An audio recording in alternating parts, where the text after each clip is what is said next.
ഇന്ന് ഞാൻ ചെയ്യാൻ പോകുന്ന റെസിപ്പി എന്ന് പറയുന്നത് ഏത്തപ്പഴം വെച്ചിട്ട് ഒരു കട്ട്ലറ്റാണ് ചെയ്യാൻ പോകുന്നത്. ഏത്തപ്പഴം ഒരുപാട് പണിയൊന്നുമില്ല, നല്ല പഴുത്തു പോകുന്ന ഏത്തപ്പഴം മാത്രം എടുക്കാതിരുന്നാൽ മതി. അഥവാ എടുക്കുവാന്നേലും പ്രശ്നമില്ല. പഴുത്ത് കഴിയുമ്പോൾ അത് കുറച്ചൊരു മോയ്സ്റ്റ് ഒത്തിരി കാണുമേ, അതിനകത്ത് വെള്ളം പോലെ കാണും. ഈ വെള്ളം പിടിക്കാനായിട്ട് എന്നാ ചെയ്യണമെന്നറിയോ, കുറച്ച് ബ്രെഡ്, അതായത് നമ്മൾ റസ്ക് അല്ല, നമ്മുടെ തനി ബേക്കറി ബ്രെഡ് മേടിച്ച് വെച്ച് അതൊന്ന് മിക്സിയിൽ അടിക്കുക. എന്നിട്ട് അതിൻ്റെ ആ ക്രംസ് എടുത്തിട്ട് ഇട്ടൊന്ന് കുഴച്ച് കഴിഞ്ഞാൽ അത് കുറച്ചൊന്ന് സ്റ്റിഫായിട്ട് കിട്ടും. എന്താ പറയുക, ഭയങ്കര വാട്ടറി കണ്ടന്റ് അങ്ങ് മാറുവേ. ഇതിന് വേണ്ടിയ സാധനങ്ങൾ എന്നാന്ന് വെച്ചാൽ ഒരുപാട് സാധനങ്ങളൊന്നുമില്ല. കട്ട്ലേറ്റിന് നമ്മൾ എന്നാക്ക ചെയ്യുന്നത്, നോൺ വെജിന് ഇഞ്ചി വെളുത്തുള്ളി ഇതൊക്കെയല്ലേ, ഇതിന് എന്നാ ഒന്നുമില്ല കേട്ടോ. ഉന്നക്കായുടെ ഒരു വേറെ വേർഷനായിട്ട് വരും, അല്ലെങ്കിൽ ആ ഒരു ഫാമിലിയിൽ പെടും ഈ എന്നാ പറയുക ഏത്തപ്പഴ കട്ട്ലേറ്റ് എന്ന് പറയുന്നത്. ഇതിന് വേണ്ടിയ സാധനങ്ങൾ എന്നാന്ന് നോക്കിക്കോ. ഇത് കുറച്ച് ഏത്തപ്പഴം വേവിച്ചേച്ച് നല്ല ചൂടോടെ കുഴച്ച് വെച്ചേക്കുക. പിന്നെ വേണ്ടിയത് മുട്ട, പിന്നെ കുറച്ച് ബ്രെഡ് ക്രംസ്, ഇച്ചിരി നെയ്യ്, ഇത് കുറച്ച് കശകശയാണ്, കുറച്ച് ഏലക്ക പൊടിച്ചത്, കുറച്ച് മുന്തിരിങ്ങ, ഇച്ചിരി അണ്ടിപ്പരിപ്പ്, പിന്നെ ഇച്ചിരി പഞ്ചസാര. ഇത്രയും സാധനമാണ് ഇതിന് വേണ്ടിയത്. പിന്നെ വറുക്കാനുള്ള എണ്ണ. പക്ഷെ ആദ്യം എന്നാ ചെയ്യണമെന്നറിയോ, ഏത്തപ്പഴം വെച്ച് നമ്മൾ ഏതൊരു കാര്യം ഉണ്ടാക്കുവാന്നേലും ഇച്ചിരി നെയ്യ് ഇടുവാന്നേലും നല്ല ടേസ്റ്റ്. അതായത് കുഞ്ഞു പിള്ളേർക്ക് നമ്മൾ ഏത്തപ്പഴം പുഴുങ്ങിയേച്ച് നെയ്യ് തൂത്ത് നമ്മൾ കൊടുക്കാറുണ്ട്. അതല്ല കുറച്ച് 1, 2, 3 വയസ്സൊക്കെ ആകുമ്പോഴത്തേക്ക്, ഒരു 3 വയസ്സൊക്കെ ആകുമ്പോൾ പിള്ളേർക്ക് നമ്മൾ എന്നാ ചെയ്യുന്ന, പഴുത്ത ഏത്തക്ക മേടിച്ചേച്ച് വട്ടത്തി മുറിച്ച് കല്ലേ വെച്ച് നെയ്യൊക്കെ ഒഴിച്ച് പഞ്ചസാര ഇട്ടേച്ച് കൊടുക്കുമ്പോൾ നല്ല ടേസ്റ്റാണ്. അപ്പം അതിൻ്റെ ഒരു ഫാമിലിയിലാണ് ഇതും വരുന്നത്. അപ്പോൾ അങ്ങനെ ഇഷ്ടമുള്ളവർക്ക് ഏത് രീതിയിൽ നമുക്ക് കഴിക്കാം. പക്ഷേ എപ്പോഴും ഒരു വെറൈറ്റി കഴിക്കാനായിരിക്കും നമുക്ക് എല്ലാവർക്കും ഇഷ്ടം, അല്ലേ? അപ്പോൾ ഇന്ന് നമ്മളൊരു കാര്യം ചെയ്യാം, ഈ ഏത്തപ്പഴ കട്ട്ലേറ്റ് എങ്ങനെയാണെന്ന് നോക്കാവേ. ഫസ്റ്റ് എന്നാന്ന് വെച്ചാൽ ഒത്തിരി നെയ്യ് ഒഴിക്കണ്ട, ഒരു ശകലം ഒരു 2 ടീസ്പൂണോളം ഒഴിച്ചാൽ മതി. ഒഴിച്ചേച്ച് ഇനി അഥവാ ഇച്ചിരി നെയ്യുടെ ടേസ്റ്റ് കൂടുതൽ വേണം തോന്നുവാന്നേൽ ഒഴിച്ചോ, അതിനകത്തൊന്നും ഒരു വലിയ വിഷമമുള്ള കാര്യമൊന്നുമല്ല. പക്ഷെ എന്നാലും ഇച്ചിരി നെയ്യ് ഉള്ളത് നല്ലത് തന്നെ കേട്ടോ.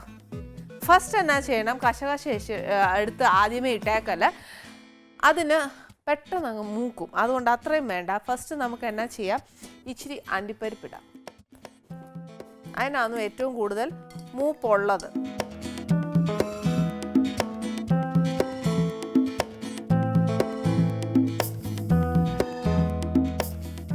ഇപ്പൊ അണ്ടിപ്പരിപ്പ് മുന്തിരിങ്ങയും മാത്രമേ ഇടാൻ പാടുള്ളൂ എന്നൊന്നും ഇല്ല. ഇതിനകത്തോട്ട് എന്നാ ഡ്രൈ ഫ്രൂട്ട്സ് നമുക്ക് ഇഷ്ടമുള്ളത് ഏതാണെന്നോ, പിസ്ത വേണോ പിസ്ത ഇടാം, ബദാം വേണോ ബദാം ഇടാം. നമ്മുടെ വീട്ടിൽ എന്നാ അവിടെ ഉള്ളതെന്ന് വെച്ചാൽ ഇട്ടേച്ചാൽ മതി. ഇങ്ങനെ അറ്റം നമ്മുടെ കയ്യിൽ ഒരു കപ്പലണ്ടി ഉള്ളെങ്കിൽ അതാന്നേലും ഒന്ന് എന്നാ പറയുക, ഇടികല്ലേ വെച്ചേച്ച് ഒന്ന് ചതച്ചേച്ച് ഇങ്ങനെ മൂപ്പിച്ചിട്ടേച്ചാലും മതി. അല്ലാതെ അണ്ടിപ്പരിപ്പ് മുന്തിരിങ്ങയും തന്നെ വേണമെന്നൊന്നുമില്ല. മുന്തിരിങ്ങ എന്തായാലും നമ്മുടെ വീട്ടിൽ മിക്കപ്പോഴും കാണും. കാര്യം എന്നാന്നോ, നമ്മുടെ വീട്ടിൽ മാസത്തിൽ ഒന്നെങ്കിലും ഒരു പായസം വയ്ക്കാത്ത ആരും കാണുമല്ല.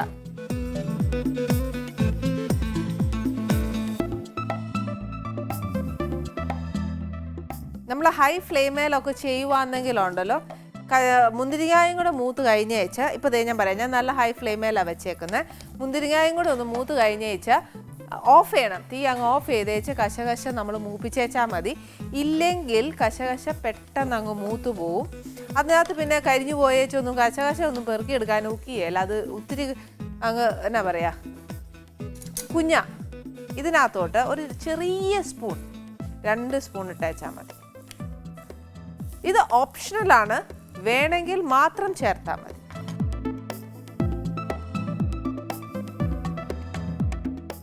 ഇതിനകത്തോട്ട് നമുക്ക് വേണ്ടിയ പഞ്ചസാര, എത്ര മധുരം വേണ്ടതെന്ന് വെച്ചാൽ, ഏത്തക്കായ്ക്ക് മധുരം ഉണ്ട്, അന്നേരം അത് കണക്കാക്കി വേണം ഇടാൻ.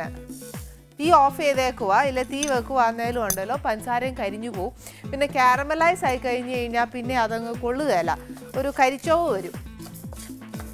ഇതിൻ്റെ കൂട്ടത്തിൽ തന്നെ നമ്മൾ കുഴച്ച് വെച്ചേക്കുന്ന ഏത്തപ്പഴം ഇല്ലേ, അതും കൂടെ ഇടുക. കാര്യം നമ്മൾ കുഴച്ച് വെച്ച് കഴിയുമ്പോഴത്തേക്ക് അത് കുറച്ച് നേരം ആകുമ്പോൾ ഹാർഡാവുമേ. ഹാർഡായി കഴിയുമ്പോഴത്തേക്ക് നമുക്ക് കുഴയ്ക്കാനും കട്ട്ലേറ്റിൻ്റെ ഷേപ്പ് പിടിക്കാനും ഒക്കെ ആയിട്ട് ഇച്ചിരി പ്രയാസം വരും. ഇത് തീയില്ലാതെ ചൂട് ചീനച്ചട്ടിക്കകത്തോട്ടാണ് ഞാൻ ഇട്ടേക്കുന്നത്. അന്നേരം ആ ഒരു ചൂട് മതിയാവും. പക്ഷേ ഇപ്പം എനിക്ക് കൈയിട്ട് കുഴയ്ക്കാൻ ഒക്കെയല്ല. കൈ പൊള്ളും.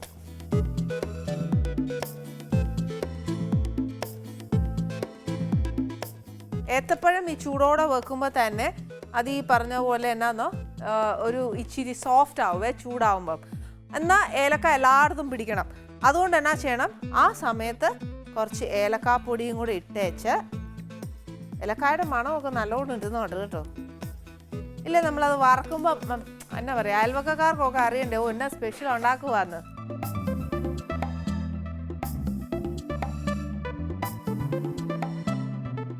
ഇത് ഇച്ചിരി ഒന്ന് തണുക്കട്ടെ. ഇനി എന്നാ ചെയ്യേണ്ടതെന്ന് വെച്ചാൽ നമുക്കൊരു മുട്ട എടുത്തേച്ച്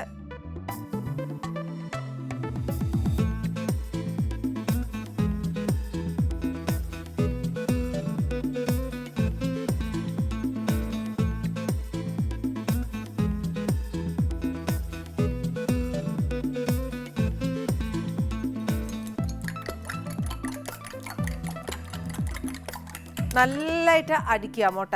ഇതേ ഞാൻ മുട്ടയുടെ കാര്യം പറയുമ്പം ഇത് എപ്പോഴും ഒരു ഓപ്ഷണലാണ്. നമുക്ക് വെജിറ്റേറിയൻകാരാണെന്നിൽ ഈ പറഞ്ഞ പോലെ നമുക്ക് മുട്ട എടുക്കാൻ ഒക്കുകയില്ല.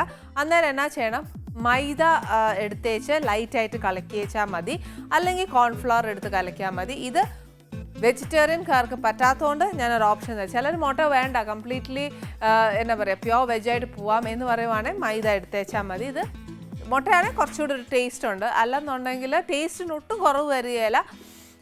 ഈ പറഞ്ഞ പോലെ മൈദ എടുത്താൽ, കോൺഫ്ലവർ എടുക്കുകയാണെങ്കിൽ ഈ കട്ട്ലേറ്റ് കുറച്ച് ക്രിസ്പി ആയിരിക്കും. അതായിരിക്കും നമുക്ക് ഏറ്റവും കൂടുതൽ ഇഷ്ടവും.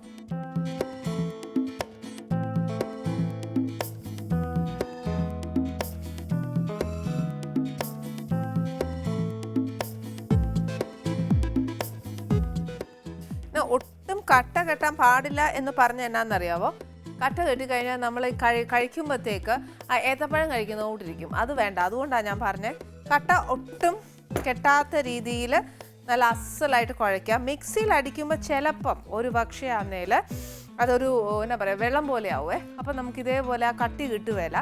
പിന്നെ ഏത്തപ്പഴത്തിൻ്റെ ഒരു പഴുപ്പിൻ്റെ ഒരു കണക്കുണ്ട്. ഇതെല്ലാം നോക്കിയേച്ച് വേണം.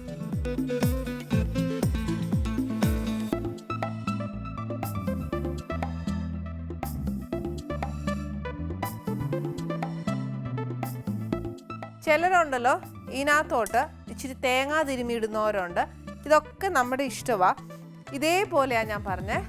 അഥവാ ഇച്ചിരി മോയ്സ്റ്റായിട്ട് വരുവാണെങ്കിൽ ഒരു കാര്യം ചെയ്തു, നമുക്ക് കുറച്ച് റൊട്ടിപ്പൊടി, അതായത് ബേക്കറി ബ്രെഡ് വാങ്ങിച്ചേച്ച്, റസ്ക് അല്ല ബേക്കറി ബ്രെഡ് മേടിച്ചേച്ച് വേണം ഇതിന് മോയ്സ്റ്റ് ഇതിനകത്തോട്ടിട്ട് കുഴയ്ക്കുന്ന സമയത്ത് ഈ ചേരുവകളെല്ലാം ഇച്ചിരി കൂടി ഒന്ന് കൂട്ടണം. അതായത് ഏലക്കാപ്പൊടി, നെയ്യ്, അണ്ടിപ്പരിപ്പ്, മുന്തിരിങ്ങ എല്ലാം ഇച്ചിരി കൂടി ഒന്ന് കൂട്ടിയേക്കണം. കാര്യം ഇത് ഡയറക്റ്റായിട്ടാണ് നമ്മൾ ഇട്ടേക്കുന്നത്. നമ്മൾ അതിനെ ഒന്ന് ബാലൻസ് ചെയ്യാൻ ഇച്ചിരി ബ്രെഡ് പൊടി ഇടുമ്പോൾ ഉണ്ടല്ലോ ഇതിൻ്റെ അളവെല്ലാം കുറയും. അന്നേരം ഒരു ഇച്ചിരി ഇട്ടാൽ നല്ലതാണ്. ഫസ്റ്റ് ഇച്ചിരി മുട്ടയെ മുക്കി വെച്ച്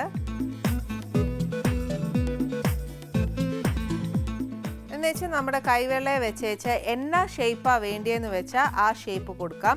ഗോബി ഷേപ്പ് വേണമെങ്കിൽ അത് ചെയ്യാം. അതല്ല ഈ പറഞ്ഞ പോലെ റൗണ്ട് മതി എന്നുണ്ടെങ്കിൽ അങ്ങനെ ചെയ്യാം. സ്ക്വയർ വേണം എന്നുണ്ടെങ്കിൽ അങ്ങനെ ചെയ്യാം. ഇതെല്ലാം നമ്മുടെ കലാഹൃദയം പോലെ.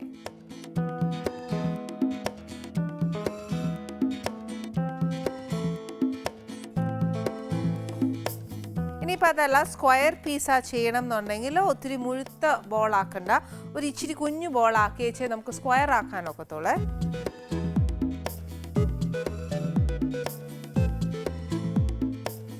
കട്ട്ലേറ്റ് നമ്മൾ ഇൻസ്റ്റൻ്റ് ആയിട്ട് വീട്ടിലൊക്കെ അന്നേരം ഉണ്ടാക്കുവാണെങ്കിൽ ഞാൻ പറയുന്നത് ബ്രെഡ് ക്രംസ് മേടിക്കുന്നതിനെക്കാട്ടിലും നല്ലത് നമ്മുടെ ബേക്കറി ബ്രെഡ് മേടിച്ചേച്ച് അതിൽ മുക്കിയെടുക്കുന്ന ഏറ്റവും നല്ലത്.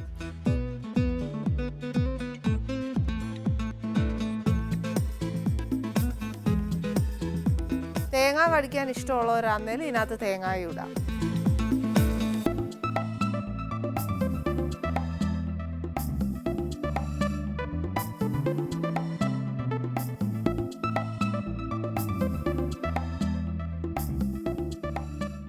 ഈ മൂന്ന് ഷേപ്പിലും ഏറ്റവും നല്ല ഷേപ്പ് എനിക്ക് തോന്നുന്നു ഒരു കട്ട്ലേറ്റിന് ചേരുന്നത് ഗോബി തന്നെയാന്നു.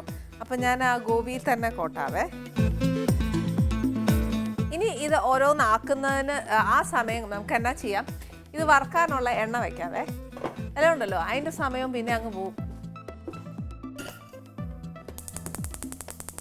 ചൂടോടെ കൊടുക്കുന്ന ഏറ്റവും നല്ല ടേസ്റ്റ്. അത് ഈ പറഞ്ഞ പോലെ ചൂട് ചായയും കൂടെ ആണെങ്കിൽ പിന്നെ പറയണ്ടല്ലോ.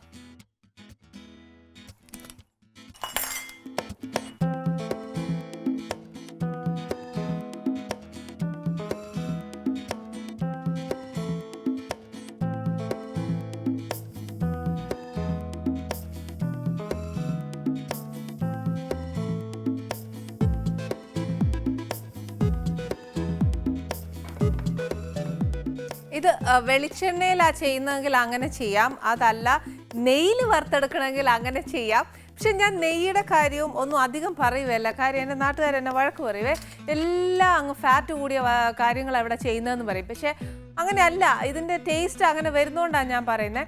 വെളിച്ചെണ്ണയിലാണെങ്കിൽ അങ്ങനെ, വെജിറ്റബിൾ ഓയിലാണെങ്കിൽ അങ്ങനെ, ഡാൽഡയിലാണെങ്കിൽ അങ്ങനെ, അല്ല നെയ്യിലാണെങ്കിൽ ഇച്ചിരി കൂടി രുചിയാണെങ്കിൽ വേണം, നമുക്ക് ആഗ്രഹമുണ്ടെങ്കിൽ നെയ്യിൽ.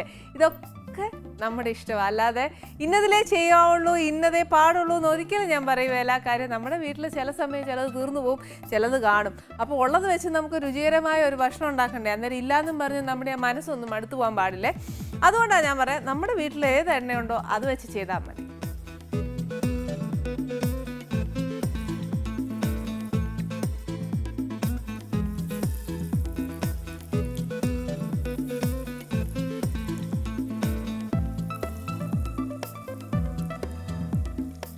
ഇതിൻ്റെ കൂടെ നമ്മൾ സാധാ കട്ട്ലേറ്റ് കഴിക്കുന്ന സോസ് അങ്ങനെയൊന്നുമില്ല. ഇത് സാധാ കഴിക്കാനേ ഉള്ളൂ.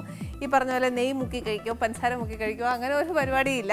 ഡയറക്റ്റ് നല്ല ചൂട് ചായയും കട്ട്ലേറ്റും കൂടെ കഴിക്കാം, അത്രേ ഉള്ളൂ. പിന്നെ ഡയബറ്റിക് പേഷ്യൻസിനാണെങ്കിൽ കുറച്ചുകൂടി ഇത് കുറച്ച് രുചി കൂടും. കാര്യം എന്നാന്നോ, പഞ്ചസാര ബേസിക്കലി അവർ ബാക്കി എല്ലാ ഭക്ഷണവും സ്വീറ്റ്സും കഴിക്കുവേ, പക്ഷേ ചായയിൽ പഞ്ചസാര ഇടുകയില്ല. അങ്ങനെയുള്ളവരാന്നേൽ ആ പഞ്ചസാര ഇല്ലാത്ത ചായയും ഈ കട്ട്ലേറ്റും നല്ലൊരു കോമ്പിനേഷനാണ്. അല്ല, ദൈവാനുഗ്രഹിച്ച് ഡയബറ്റിക് ഒന്നും ഇല്ലാത്തവരെന്നാ ചെയ്യണം, ഈ കോമ്പിനേഷൻ ഒന്ന് കഴിച്ചു നോക്കുക. അപ്പോൾ നല്ല ഇതായിട്ട് ബാലൻസ് ചെയ്യും. അതുകൊണ്ട് പറഞ്ഞ കേട്ടോ, ഈ കട്ട്ലേറ്റ് കഴിക്കുമ്പോൾ കഴിയുന്നതും ഈ പറഞ്ഞ പോലെ ചായയിൽ പഞ്ചസാര ഇടണ്ട. കാര്യം ഇതിനകത്തുണ്ടല്ലോ ഒത്തിരി പഞ്ചസാര ഉണ്ട്, മധുരം ഉണ്ട്. അന്നേരം ചായക്കും മധുരം കാണുകയില്ല, അതിൻ്റെ രുചിയും അറിയുകയില്ല. മറ്റേ അതല്ലല്ലോ.